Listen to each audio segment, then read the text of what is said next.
विनाकारण काँग्रेस ही इलेक्शन क्लासवर घेऊन गेली. नॅरेटिव्ह आपण सेट करतोय, कम्युनिटीचा नॅरेटिव्ह सेट करतोय, धर्माचा नॅरेटिव्ह सेट करतोय. त्याच्याही पलीकडे एक मोठा वर्ग आहे की तो ॲस्पिरेशनल आहे आणि त्या ॲस्पिरेशनल वर्गाला नेमकी तो कोणाच्या बाजूने झुकतो त्याच्यावर ही निवडणूक अवलंबून आहे. तर भाजपच्या कोर वोटरच्या चर्चेमध्ये असणारा, पुण्यातल्या कॅम्पेनमध्ये असणारा मुद्दा होता मेट्रो आम्ही आणली. त्याला काँग्रेस काउंटर करताय, पण राहुल गांधींच्या सभेच्या दिवशी व्हायरल झालेला फोटो होता. राहुल गांधींच्या सभेला जाणारी लोक मेट्रो मधनं जात होती. दुसरं एक महाराष्ट्रातली जी काही भावनिक लाट आपण म्हणतो की भावनिक लाट निर्माण झाली शिवसेना फुटल्यामुळं किंवा राष्ट्रवादी फुटल्यामुळं आणि शरद पवार आणि उद्धव ठाकरेंना जी काही सहानुभूती मिळते ॲक्च्युली ती मतांमध्ये कन्वर्ट होती का काय? मला वाटतं याचं काय अजून मोजमाप करण्याचं कुठलं काही साधन नाही.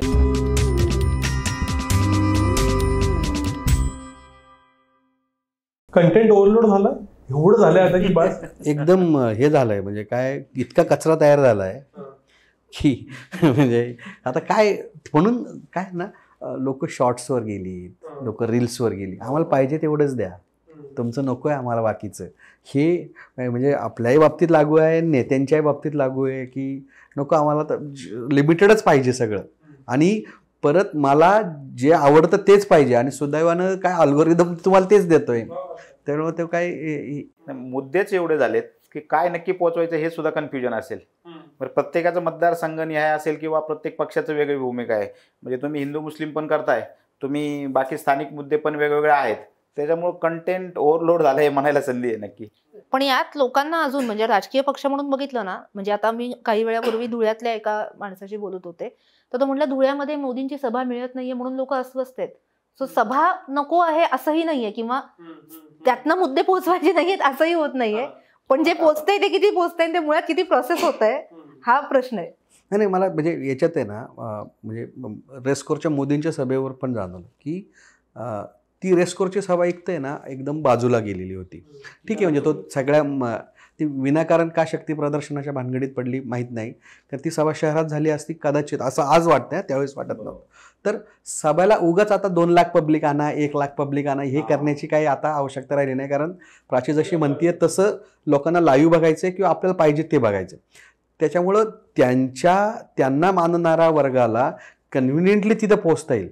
म्हणजे आम्हाला पत्रकारांना जर 3 किलोमीटर पायी चालत जाऊन सभा कव्हर करायची वेळ येत असेल तर सर्वसामान्य माणसाची काय परिस्थिती होती. आता सोय आणि गैरसोय हा एक फार मोठी गोष्ट झाली आहे सभेच्या बाबतीत त्या सर्वसामान्य प्रेक्षकाची. जसं प्राचीने सांगितलं की खरगेंचं भाषण ऐकेपर्यंतच निम्म पब्लिक उठायला लागलं, कारण 2 तास तो एक ते VIP मुवमेंटमुळं हा एक त्रास वाढलेला आहे. कदाचित हा ग्रामीण भागात तितकासा जाणवत नाही, परंतु शहरी भागात हा त्रास जाणवायला लागला.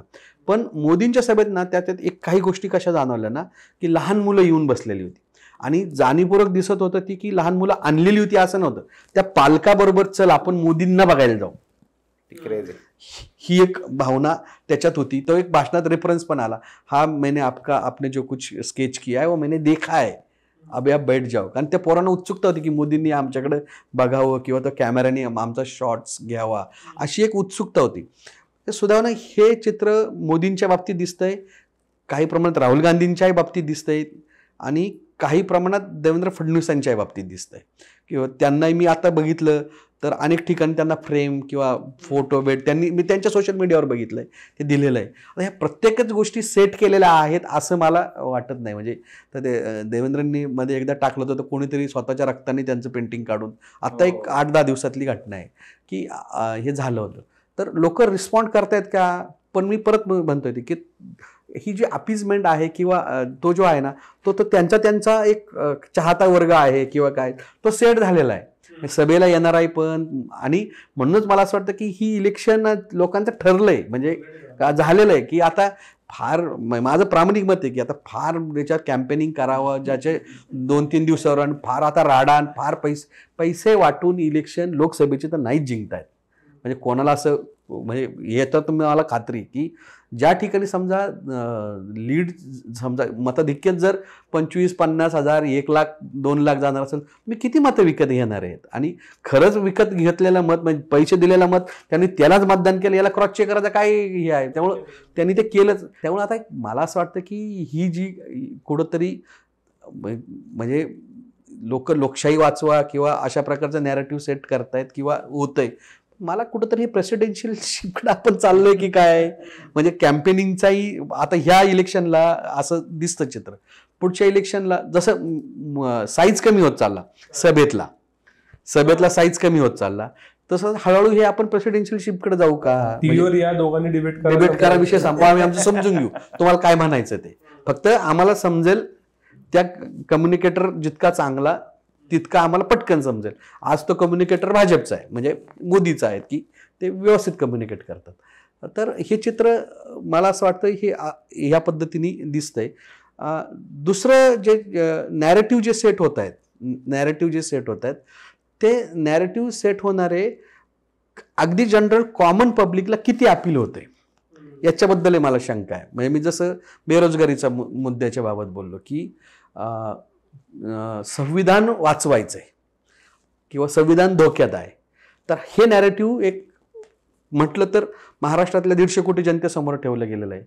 तर हे नॅरेटिव्ह त्या 150 कोटीतल्या किती लोकांना अपील होते, हे म्हणतायत विरोधकांचा हा जो आरोप आहे तो किती लोकांसाठी आहे. तो जर अमुक एका वर्गासाठी असेल तर दुसऱ्या वर्गाची त्याच्याबद्दलची रिॲक्शन काय असेल याचा अंदाज लागत नाही. आता म्हणजे ज्या पद्धतीने आधीचं नॅरेटिव्ह, म्हणजे भाजपने नॅरेटिव्ह सेट करताना कुठल्या वर्गाचं जातीचं नॅरेटिव्ह न सेट करता धर्माचं नॅरेटिव्ह सेट केलं.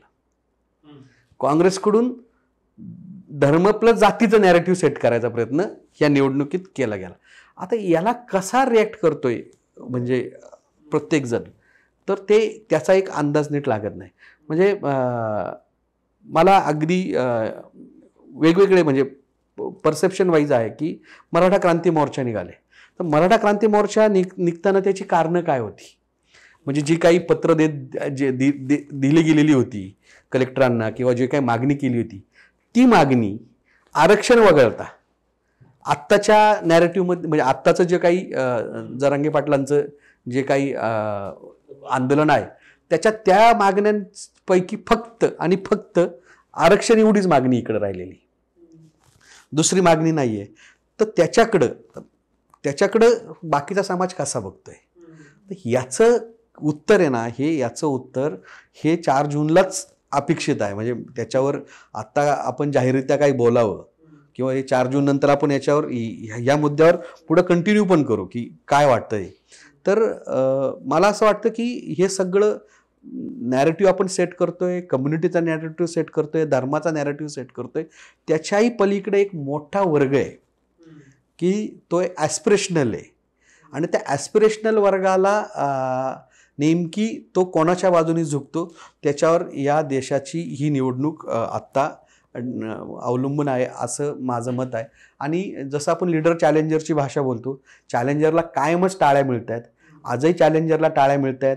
लीडरला ही इलेक्शन त्यांना वाढवण्यापेक्षा आहे ते मेंटेन करण्याचं चॅलेंज त्यांच्यासमोर आहे.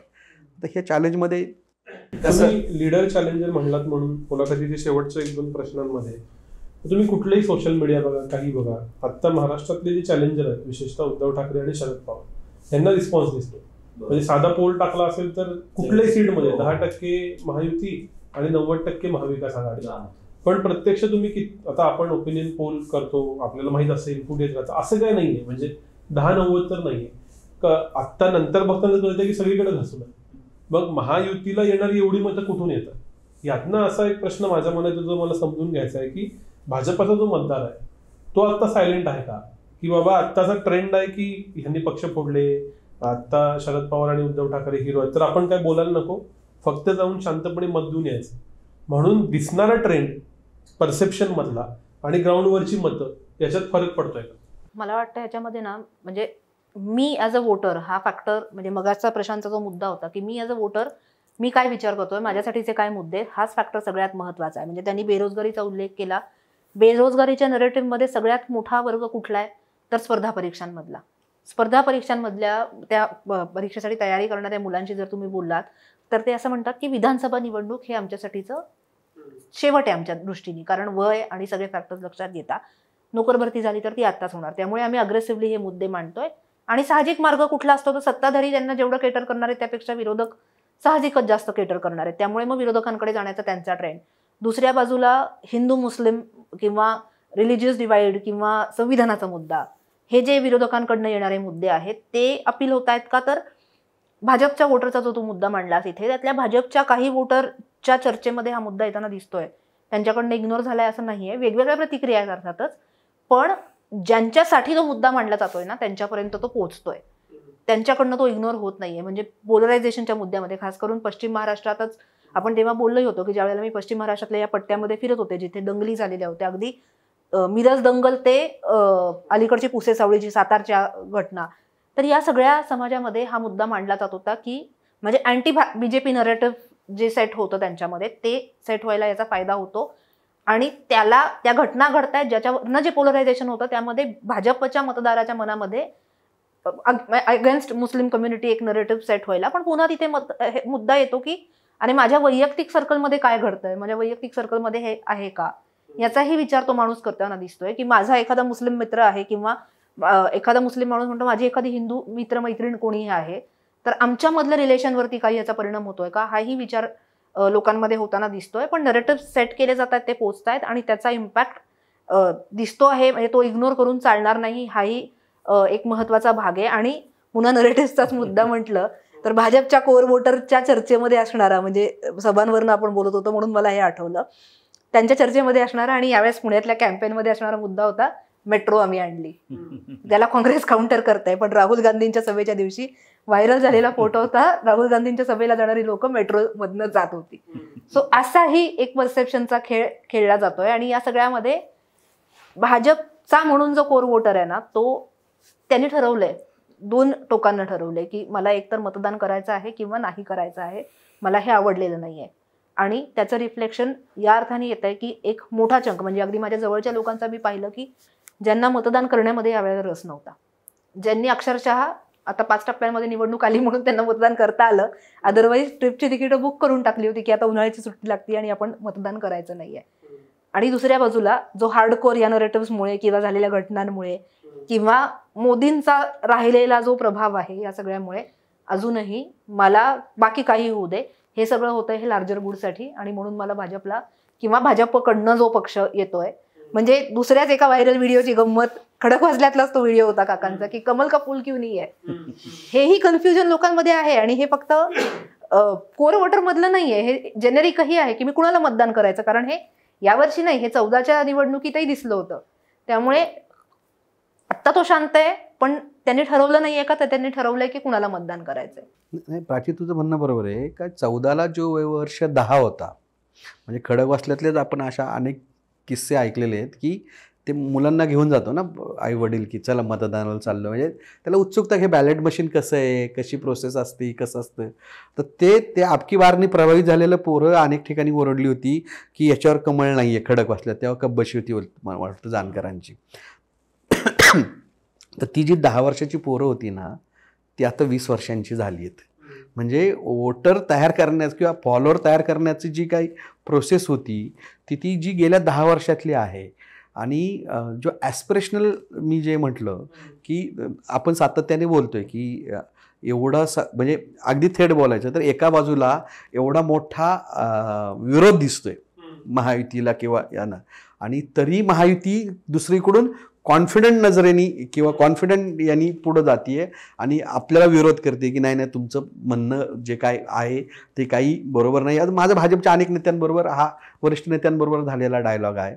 तर अगदी विनोद तावडेंशी आम्ही पत्रकार संघात खाजगीत बोलतानाही त्यांनी काही गोष्टी ह्याच लाईनवर सांगितल्यात की सबकॉन्शियस माइंडमध्ये काय खेळ चाललेले आहेत, वोटिंग कशा प्रकारे ट्रान्सफर होऊ शकतं किंवा कशा प्रकारे होऊ शकत नाही, याचे जे त्यांनी त्यांच्या ज्या काही थिअरीज मांडल्यात त्या आज काय अशा बोलाव्यात असं नाही. पण आपण 4 जून नंतर एकदा बसून याच्यावर बोलू किंवा आज. तर त्यांचं जे म्हणणं आहे ते जर म्हणणं जर त्या मत दिसलं आपल्याला, तर मला असं वाटतं की तुम्ही जे म्हणताय ते आहे की मतदार भाजपचा कोर वोटर, मग परत तेच आपलं ठरलंय मोदी समर्थक, मोदी विरोधक. आणि तो मोदी समर्थक कितीही राग येऊ द्या, आपल्या नेत्याचा आपल्या नेत्यांनी घेतलेल्या निर्णयांचा कितीही राग येऊ द्या, शेवटी त्याची जी काही एक कनेक्शन आहे किंवा त्याचे जे काही तारा जुळलेल्या आहेत त्या तारा त्यांच्याशीच जुळलेल्या आहेत. तो पटकन इकडं हेच ॲक्च्युली यांना म्हणायचं होतं विनोद तावडेंना, की एकदम पटकन हिंदुत्ववादी वोटर जाऊन काँग्रेसला मत देईल का? जसं भाजपचा वोटर कमळाला मत देईल का, आपलं राष्ट्र घड्याळाला मत देईल का, घड्याळाचा वोटर, असा जेव्हा प्रश्न उपस्थित होत होता तसाच त्या तावडेंनी हा प्रश्न उपस्थित केला. मग तुम्हाला असं वाटतं का जो मूळ धनुष्याचा कोर वोटर होता तो जाऊन पंजाला मत देईल? कशावरून तुम्ही असं म्हणता? त्यामुळे डिबेट दोन्ही बाजूनी होत आहेत, परसेप्शन दोन्ही बाजूनी तयार केलं जातंय. 4 जूनला पण यामध्ये मला वाटतं 2 फॅक्टर्स आहेत. एक नोटाचा फॅक्टर आणि दुसरं विचार करताना 2047 आता आणलं गेलेलं आहे प्रचारामध्ये. त्यामुळे 2047 का हाही विचार लोक करतायत आणि तो इग्नोर, म्हणजे विकासाबद्दल बोलताना तुम्ही 19 बोलत होता, तुम्ही 24ची निवडणूक, 29ची निवडणूक, पण आता एकदम 2047 पर्यंत जर तुम्ही नरेटिव्ह मांडणार असाल तर त्याचाही विचार भाजपचाच नाही सगळेच वोटर करतायत आणि तो इग्नोर करता येणार नाही हेही नक्की आहे. मला वाटतं आपला जो मूळ मुद्दा होता की सोशल मीडियावर आपल्याला आता एक एकांगी कल दिसतोय. तुम्ही जसं सांगितलं की कुठलाही सर्वे बघा त्याच्यावर महायुती 20% आणि महाविकास आघाडी 80%. मला वाटतं याच्यात थोडीशी गल्लत होतीये. मी 2019ला पण मला सोशल मीडियावर अशाच पद्धतीचं, म्हणजे कुठल्याही भाजपच्या नेत्याचं तुम्ही एखादं भाषण किंवा वक्तव्य आलं तर खाली प्रचंड प्रमाणात निगेटिव्ह कमेंट होत्या. त्यामुळे त्यावेळेस असं चित्र होतं की आता भाजपला वातावरण काहीच अवघड आहे किंवा परिस्थिती बिकट आहे. पण प्रत्यक्ष निकालात ज्यावेळेस निकाल लागले त्यावेळेस 2014पेक्षा मोठा विजय 2019ला मिळाला होता. तर सोशल मीडियातलं मला एक गंमत अशी वाटते की आपण साधा गुगलवर मोबाईल सर्च केला तर पुढच्या ज्यावेळेस आपण कुठलंही सर्च करतो किंवा रील्स करतो तर आपल्याला वेगवेगळ्या कंपनीच्या मोबाईलच्या ॲड येतात. तर सोशल मीडियावर जे ॲक्टिव्ह होतात प्रामुख्याने तर तो कुठल्या तरी एका बाजूनी ॲक्टिव्ह होत असतो आणि तो जो हे करतो तर त्याला सातत्याने, म्हणजे तुम्ही महाविकास आघाडीला फॉलो करताय आणि महाविकास आघाडीच्या बाजूनी कमेंट करताय आणि याच्या विरोधात करता असेल तर तुम्हाला सातत्याने तेच येतं आणि तेच दिसतं आणि त्याच्यामुळं तशा पद्धतीचं कुठंतरी चित्र निर्माण होतंय का काय अशा पद्धतीची एक शंका आहे. एक नक्की आहे की 2014 आणि 19च्या तुलनेत आत्ताची परिस्थिती वेगळी वाटते. कारण हे फक्त सोशल मीडियावर नाही तर चर्चेत सुद्धा 2014ला आणि 19ला एवढ्या पद्धतीने लोक विरोधात बोलत नव्हते, किमान आता बोलायला लागलेत असं जाणवतंय. त्यामुळं हे चित्र बदलतंय असं जाणवतंय. दुसरं एक महाराष्ट्रातली जी काही भावनिक लाट आपण म्हणतो की भावनिक लाट निर्माण झाली शिवसेना फुटल्यामुळं किंवा राष्ट्रवादी फुटल्यामुळं आणि शरद पवार आणि उद्धव ठाकरेंना जी काही सहानुभूती मिळते ॲक्च्युली ती मतांमध्ये कन्वर्ट होती का काय? मला वाटतं याचं काय अजून मोजमाप करण्याचं कुठलं काही साधन नाही की ते प्रत्यक्षात खरोखर मतामध्ये किती टक्क्यांमध्ये कन्वर्ट होतं. भावना तेवढ्यापुरती असती, म्हणजे घरातली व्यक्ती गेल्यानंतरही माणूस 10 दिवस पाळतो आणि 10 दिवसानंतर तो सगळं विसरून त्यावेळेस कामाला लागलेला असतो. प्रत्यक्षात तो किती काळ टिकेल याच्याबाबत साशंकता आहे. त्यामुळे सोशल मीडियाच्या कलवर मला वाटतं इलेक्शनच्या निवडणुकीचा अंदाज लावणं अवघड होईल. नाही, मला याच्यात ना एक शेवटचं एक मिनिटाभरात सांगतो. मी ना खूप माध्यमांच्या नाही म्हणजे आपल्या सोशल बेसिकली इन्स्टा अकाउंट्सच्या ना फॉलोअर्स कोण आहेत याचा बघण्याचा प्रयत्न केला. तर माझ्या असं लक्षात आलं आहे ॲन ॲव्हरेज 10 ते 20% महिला फॉलोअर्स आहेत आणि साधारण 80% पुरुष फॉलोअर्स आहेत. पुरुष फॉलोअर्समध्ये एज कॅटेगरी काढली ना तर 30च्या आतल्या फॉलोअरची संख्या 30पेक्षाही 25-28पेक्षाची कॅटेगरी कमी आहे. म्हणजे जी काय होतं आपण प्रौढत्वाकडे जाणारी जी कॅटेगरी आहे ती सर्वाधिक आहे. तर ही जी महिला कॅटेगरी त्याच्यावर नाहीच आहे, म्हणजे न्यूजला फॉलोच करत नाही. आणि ते त्या यांच्या सर्वेमध्ये पण जाणवलं, कोणाच्या, नीलम गोऱ्यांच्या, की 80% महिला थेट म्हणतात की आम्ही न्यूज चॅनल किंवा हे बघून मतदानच करत नाही, असं थेट त्याच्यातून जाणवलं.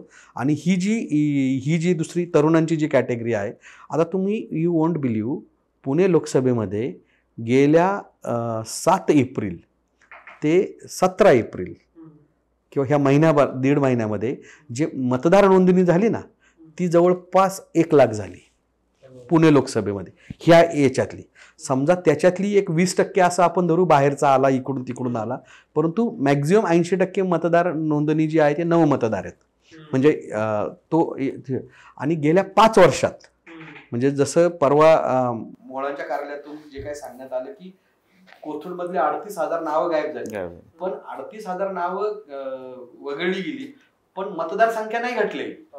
ती वाढली आहे उलट, मतदारसंख्या वाढली आहे. याचा अर्थ हा जो नव मतदार आलाय, तर ह्या नव मतदाराला केटर करताना मी जो तुम्हाला मगाचपासून म्हणतो की ऍस्पिरेशनल वोटर्स जो आहे किंवा ऍस्पिरेशनल युथ जो आहे त्याला केटर करताना कुठंतरी महाविकास आघाडी मार खाताना दिसतीये किंवा त्यांच्याकडे त्यांनी फारसं लक्ष दिलं गेलेलं नाहीये. त्याच्या अगेन्स्ट तिकडे ते मोदी त्या इन्फ्लुएन्सरचा मेळावा घेतात, गेमर्सचा मेळावा घेतात, त्यांच्याशी डायलॉग करतायत.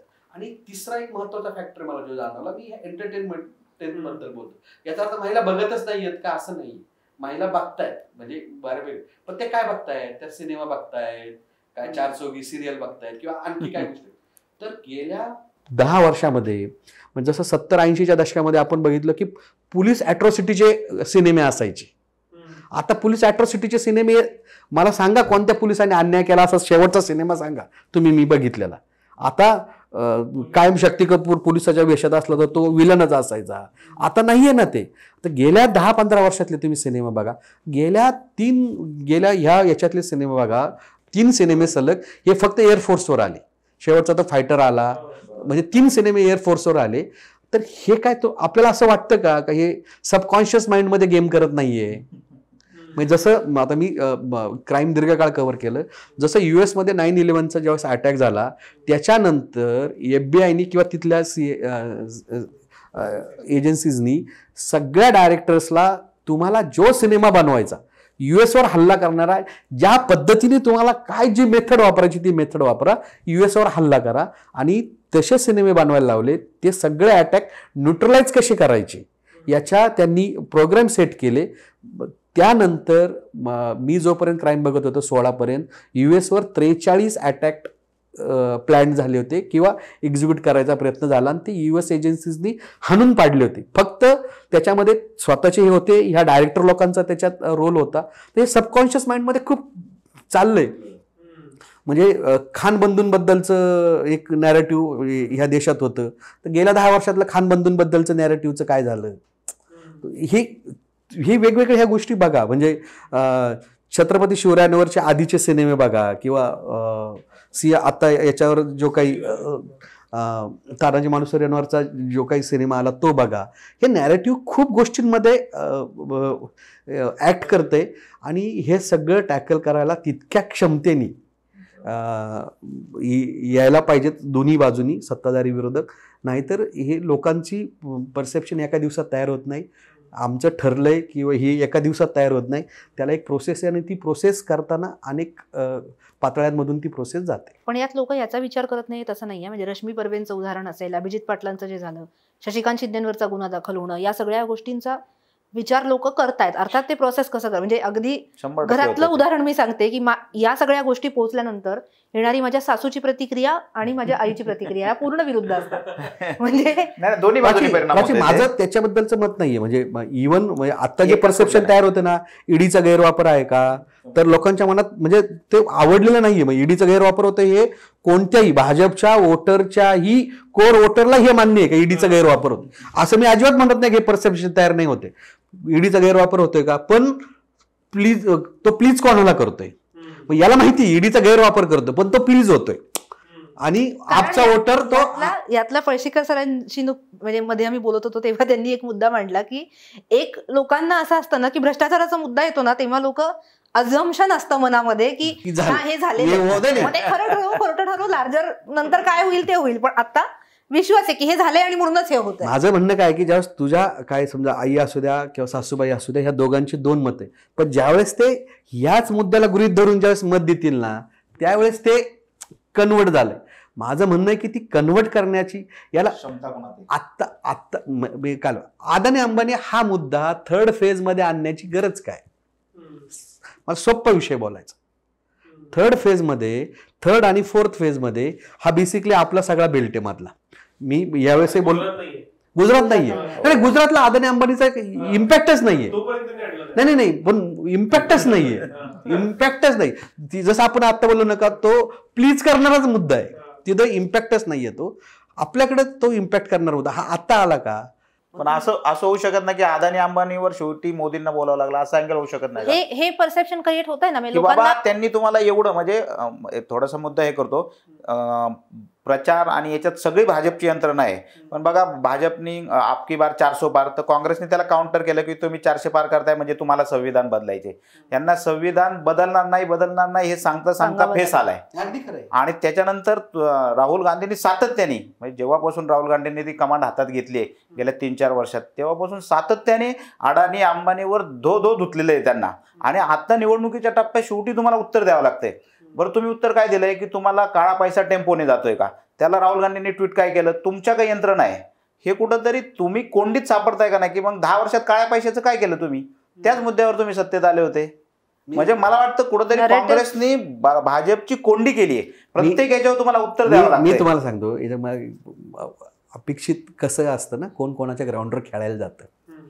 2000 मला वाटतं साल एक्झॅक्ट आठवत नाही, पण विधानसभेची नितीश कुमारांची इलेक्शन, जेव्हा प्रशांत किशोर त्यांच्या बरोबर होते ज्या इलेक्शनला, तर मोदींच्या सभेच्या वेळेस ज्या रस्त्याने जाणार होते त्याच्या सगळे होर्डिंग्स ते मोदींना प्रश्न विचारणारे त्यांनी लावलेले होते. नितीश कुमार तेव्हा एनडीएमध्ये नव्हते आणि नेमकी मोदी त्या ट्रॅपमध्ये जात गेले आणि त्या प्रश्नांना उत्तरं देत गेली.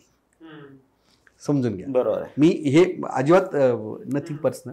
ते मोदी ते कोणाच्या ग्राउंडवर जाऊन खेळले, तर ते नितीश कुमारांच्या ग्राउंडवर जाऊन खेळले. राहुल गांधींनी कधीही अदानी अंबानींचा विषय थांबवलेला नव्हता. लेटेस्ट 7ची भाषणं का. बरोबर आहे. अगदी पुण्यातल्या सभेत लेटेस्ट 7ची भाषण एक ट्विट म्हणजे त्याच्यात अनालिसिस केलं, डेटा दिले की किती वेळा बोललेले आहेत या इलेक्शनच्या काळामध्ये. आता जर हे असेल, ही सत्यता असेल आणि फक्त मोदी म्हणतायत म्हणून जर तुम्ही त्यांना उत्तर देत बसताय, याचा अर्थ तुम्ही त्यांच्या ग्राउंडवर जाऊन खेळायला लागले. नाही, पण हे उलट नाहीये का? हे उलट मुद्दा मांडला गेलेला आहे. सुरुवातीला अदानी अंबानींचा मुद्दा असेल, सुरुवातीला राफेल बद्दल मोदी बोलले, राफेलचा मुद्दा काँग्रेस किती अग्रेसिव्ह मांडणी कशी होती हा फरक वेगळा आहे. पण राफेल लोकांना अपील होत नव्हतं, पण आता अदानी अंबानी हा मुद्दा लोकांना अपील होतोय का? त्यांच्या चर्चांमध्ये येतोय का? येतोय. संविधानाचा मुद्दा येतोय का? येतोय. रिलिजियस डिवाइडचा येतोय का? येतोय. मुस्लिम लोकांमध्ये.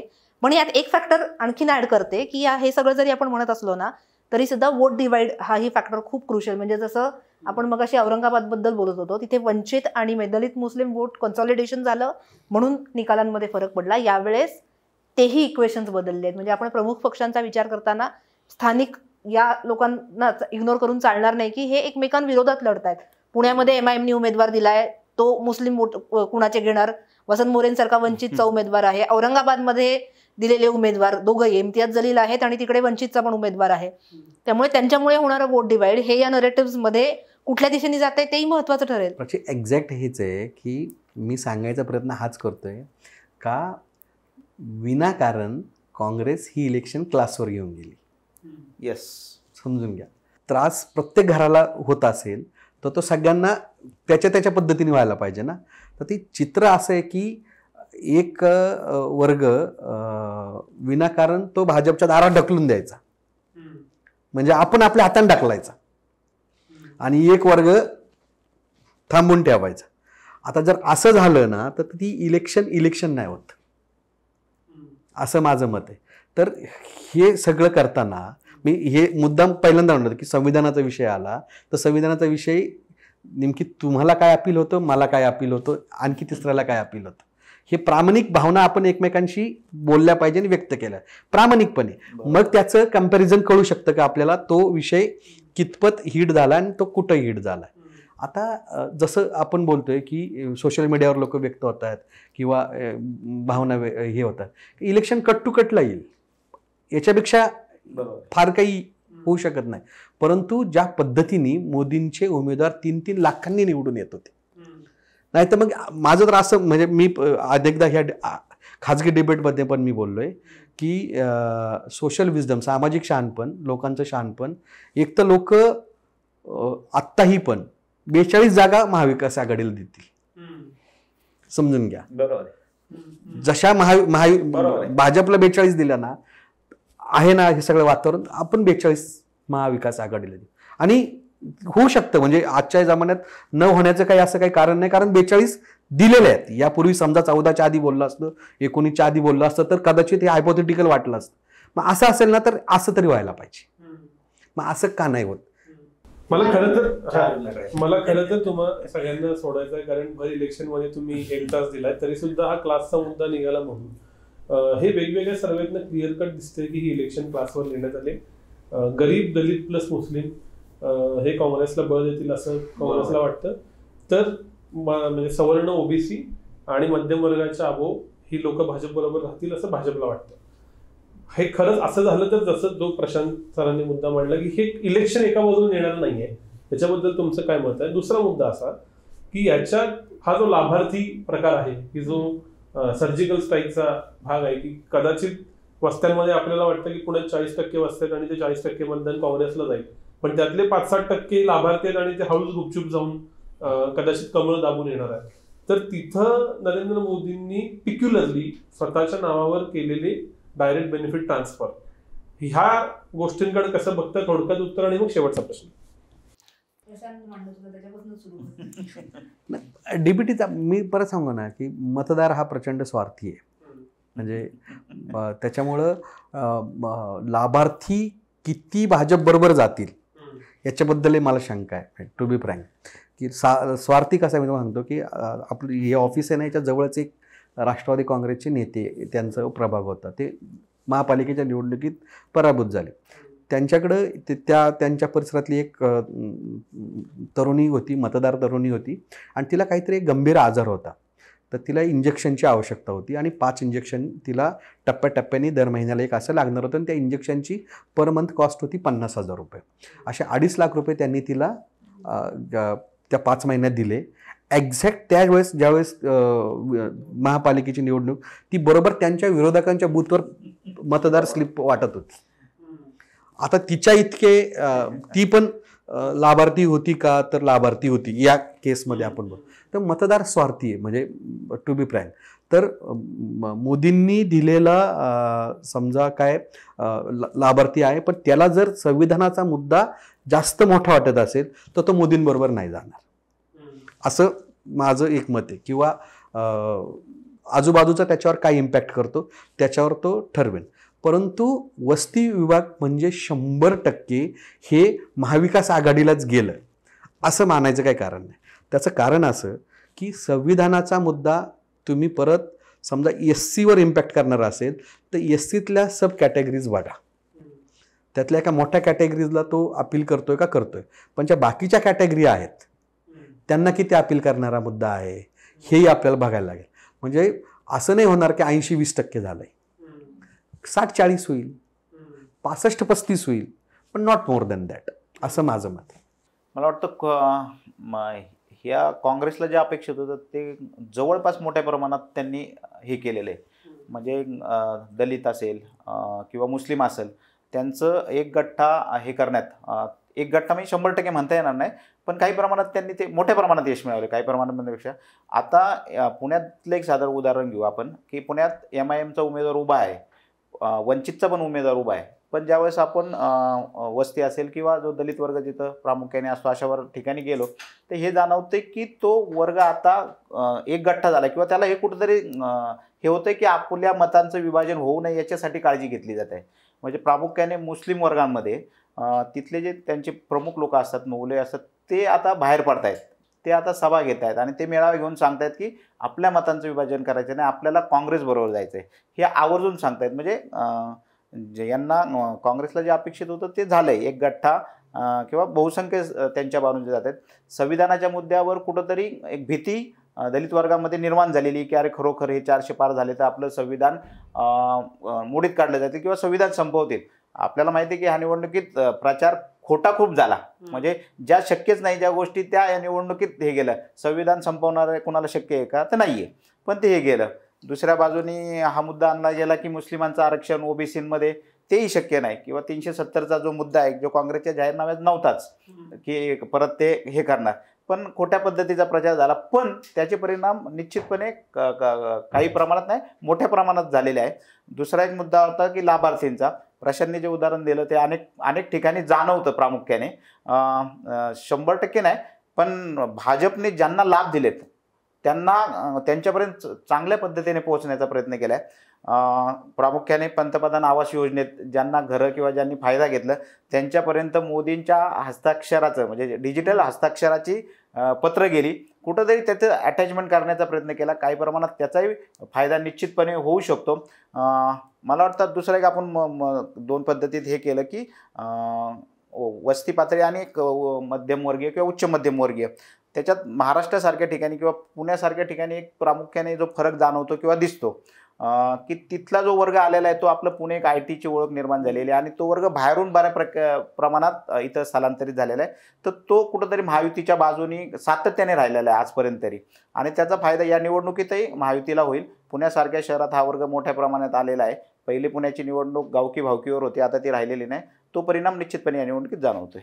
कास्ट क्लास तू म्हणलास, पण मला वाटतं की कास्ट, क्लास, रिलिजन तिन्ही फॅक्टर्स या निवडणुकीत प्रामुख्याने काम करतायत आणि त्या घटकाला ते अपील पण होत आहेत. म्हणजे आरक्षणाचा मुद्दा आत्ता चर्चेत, म्हणजे जरांगे जरी काही स्टेटमेंट करत नसले, जरांगेंनी वेग सांगितलं असलं की तुम्हाला कुणाला पाडायचंय, कुणाला निवडून द्यायचंय ह्याचा विचार करा, तरी सुद्धा त्या मतदाराला आपल्याला कोण काय देणार आहे हे आज विचार, म्हणजे लोकांकडनं विचार होतो की आरक्षण का, तर आरक्षण हे सोल्युशन वाटतंय म्हणून आरक्षण. आणि ज्या वेळेला मग जातनिहाय जनगणनेचा मुद्दा मांडला जातो किंवा 50% आरक्षणाची कॅप काढणार हा मुद्दा मांडला जातो, त्यावेळेस त्याचा विचार अर्थातच त्या मतदाराकडनं, म्हणजे तो इग्नोर होतो मुद्दा का, तर असं होणार नाही. त्याच्याकडनं त्याला शेवटी अल्टिमेटली एक होप वाटतेय. पण पुन्हा दुसऱ्या बाजूला असं पण आहे की हे म्हणतायत, हे करणार का, ही साशंकता, कारण एवढ्या वर्षांचा झालेले अनुभव हाही मुद्दा आहे.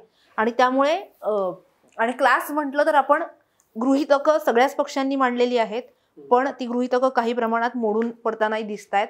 गृहीतकं कशी मांडली आहेत तर आज अनेक पट्ट्यांमध्ये अच्छा हा अमुक एका जातीचा वोटर आहे, तो भाजपचा कोर वोटर असेल, मग त्याला दुसऱ्या बाजूनी जायचंच नाही, त्यांच्याकडे प्रचाराला पोहोचायचंच नाही, याही पर्यंत. म्हणजे अगदी पुण्यातही हे उदाहरण बघायला मिळतंय की जेवढं वस्ती पातळीवर प्रचार होतोय तेवढा अर्बन क्लासमध्ये प्रचार होतोय का, किंवा अर्बन क्लासकडनं जेव्हा नरेटिव्ह मांडलं गेलं की पर्यावरणाचा मुद्दा, आमचा वेताळ टेकडीचा मुद्दा द्या, आमचा ट्रॅफिकचा जिव्हाळा, ट्रॅफिकचा प्रश्न हा काही क्लास ड्रिव्हन आहे का, सगळ्यांनाच त्याचा त्रास होतोय. पण जेव्हा ते मांडलं गेलं तेव्हा त्याचं उत्तर देण्याकडे उमेदवारांचा कल दिसला, तोपर्यंत ते टाळलं जाणं हा एकूण नरेटिव्हचा भाग आहे.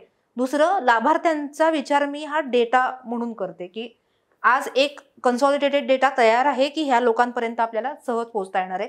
आणि जसं पांडुरंग म्हटलं की वेगवेगळ्या माध्यमातून पत्र असेल, मेसेजेस असतील, या कॅम्पेनसाठी डायरेक्ट पोहोचणं आणि कॅम्पेनमध्ये त्याचा वापर करणं. म्हणजे मगाशी बोलताना मी जसं म्हटलं की देवेंद्र फडणवीस यांच्या भाषणांमध्ये तुम्ही लाभार्थी आहात, तुम्हाला हे मिळालंय का, मग घोषणा द्या, किंवा हे मोदींमुळे मिळालेलं आहे हे पोहोचवणं, यासाठी सुद्धा त्याचा उपयोग होतो आहे. त्यामुळे पोहोचणं जास्त सोपं, म्हणजे हॅमरिंग जास्त सोपं झालंय. वोटमध्ये त्याचं कन्व्हर्जन किती होईल आणि या फॅक्टर्सचा ते विचार किती करतील शेवटी. कारण मला घरकुल मिळालेलं आहे म्हटल्यानंतर, पण घरकुल मिळून माझा प्रश्न सुटलाय का, घरकुल मिळालंय पाणी नाहीये, हा पुढचा प्रश्न तयार झालेला असतो. त्यामुळे लोक विचार करताना पुन्हा मी सुरुवातीलाही जे म्हटले की मला काय मिळतंय ह्याचा विचार करतायत, त्याच्यावरतीच वोटिंग पॅटर्न ठरेल. आयडिओलॉजीज, हे रिलिजियस मुद्दे कन्व्हिन्स करण्यामध्ये काही, म्हणजे टू अ लार्जर एक्सटेंट उपयोगी पडतील, पण अल्टिमेटली डिसिजन लोकांचा होणार आहे ते मला काय हवंय याच्यावरच. शेवटचा प्रश्न सगळ्यांना, आपण सगळी चर्चा केली गल्ली ते दिल्ली, काय वाटतं पश्चिम महाराष्ट्र, महाराष्ट्र, साखरपट्टा इथले सगळे इलेक्शन्स आहेत, विदर्भ मराठवाडा पहिल्या 2 टप्प्यात होऊन गेलं, झालेला टप्पा हा कदाचित एपिसोड जाईल त्यावेळी चालू असणारा टप्पा आणि शेवटचा टप्पा, काय ट्रेंड दिसतील असं वाटतं प्रत्येकाचं अनालिसिस? मला ही इलेक्शन ऑनेस्टली खूप अनप्रेडिक्टेबल वाटते. म्हणजे अगदी सेफॉलॉजिस्टपासून प्रत्येक पत्रकारापर्यंत प्रत्येकाचं जरी काहीतरी ओपिनियन असलं तरी सुद्धा इक्वेशन्स खूप बदलले. स्थानिक इक्वेशन, म्हणजे अगदी ठाण्यातलं उदाहरण जर आपण घेतलं तर राजन विचारे हा एक असे कॅन्डिडेट होते की जे सेट इक्वेशन आहे आणि शिवसेनेचा बालेकिल्ला आहे, सगळे एकत्र काम करतायत. यावेळेस तिथलं इक्वेशन कसं आहे तर नगरसेवकांपासून सगळे शिंदेबरोबर आहेत.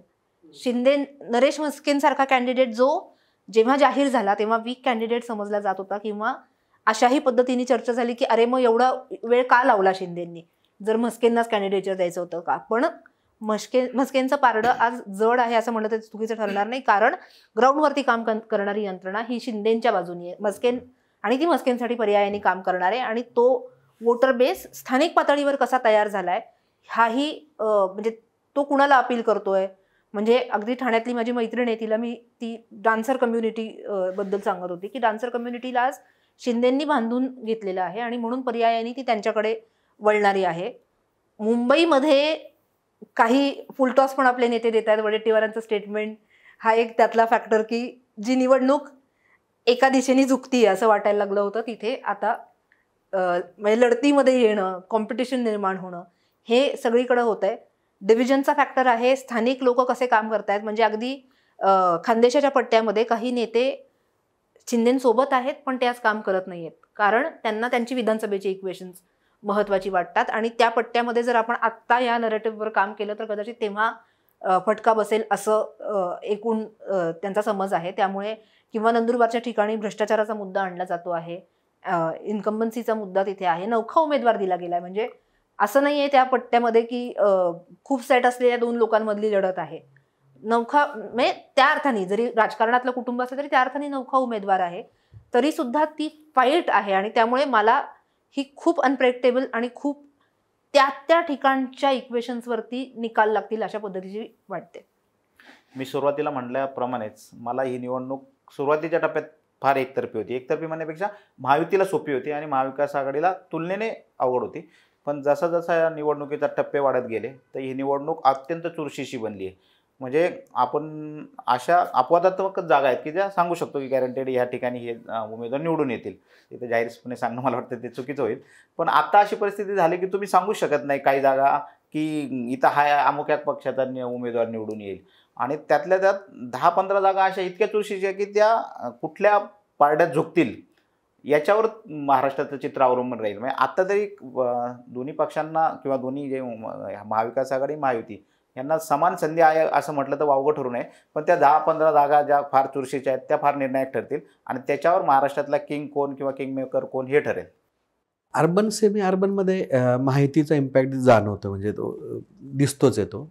त्याचं कारणही आपण तासभराच्या चर्चेत केलं आहे की आणि ग्रामीण भागामध्ये महाविकास आघाडीचा इम्पॅक्ट बऱ्यापैकी दिसतोय. ह्या सगळ्या याच्यामध्ये ना प्रत्येकाचे जे ॲस्पिरेशन्स आहेत, म्हणजे प्रत्येकाचं जे आणि इंडिव्हिज्युअल ॲस्पिरेशन आहे, त्या ॲस्पिरेशन कुठंतरी मतदानाशी जोडण्याचा किंवा पक्षाशी जोडून घेण्याचा प्रयत्न हा भाजपकडून सर्वाधिक केला गेलेला आहे.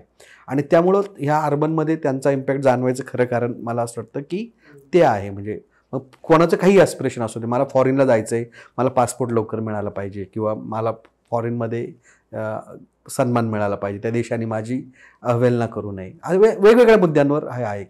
तर हेच ॲस्पिरेशन पार अगदी वस्ती विभागापर्यंत आहे. म्हणजे मला काय ते 80 कोटी लोकांचं जे काय धान्याचा विषय आहे, तर असं ते खालपर्यंत पर्क्युलेट केलेलं आहे. आणि त्याच्या अगेन्स्ट काउंटर जे काही महाविकास आघाडीकडून किंवा सातत्याने जी न्याय स्कीम आणली आहे, ती जी आणली आहे ती सातत्याने या ठिकाणी बोलली जाते. तर ही अत्यंत कॉम्प्लेक्स अशी निवडणूक समजून घ्यायला आहे. म्हणजे मी कॉम्प्लेक्स आमच्या बाजूनी म्हणतोय, म्हणजे या दोघांनी इतकं काय क्लिअर कट मत मांडलं नाही, माझंही त्याचबरोबर आहे. लोकांच्या बाबतीत काही कॉम्प्लेक्स नाही आहे. म्हणजे माझं याच्या बाबतीत अगदी हे लोकांना काही कॉम्प्लेक्स नाही आहे. आणि सामाजिक शहाणपण ह्या विषयावर माझा आधीपासून आहे की समजा 4 लोक आपल्याला चांगले म्हणत असतील तर 4 लोक आपल्याला किंवा ती 4 लोक काही काळानंतर आपल्याला वाईटही बोलतील. म्हणजे त्यामुळं ओव्हरऑल ती 4 लोक एक सामाजिक शहाणपण म्हणून आपण त्याच्याकडे बघू, तसं लोकांचं ठरलेलं आहे. आणि मला नाही असं वाटत हे कॅम्पेन विम्पेन हा तर अगदीच ठीक आहे. आता ते लग्न करायचं म्हणल्यावर वाजंत्री आले, वाढपी आले, सगळे आले, तो भाग आला. तसंच हे निवडणूक रूपी लग्न आहे आणि बघू काय होतं ते. खूप खूप आभार तिघांचे, तुम्ही एवढ्या धामधुमीत एवढा वेळ दिला आणि पत्रकारांचे पर्स्पेक्टिव्ह जे फील्डवरती आहेत ते समजून घेता आले. परत 4 जून नंतर भेटायला आवडेल, पण आज इथंच थांबूया. धन्यवाद.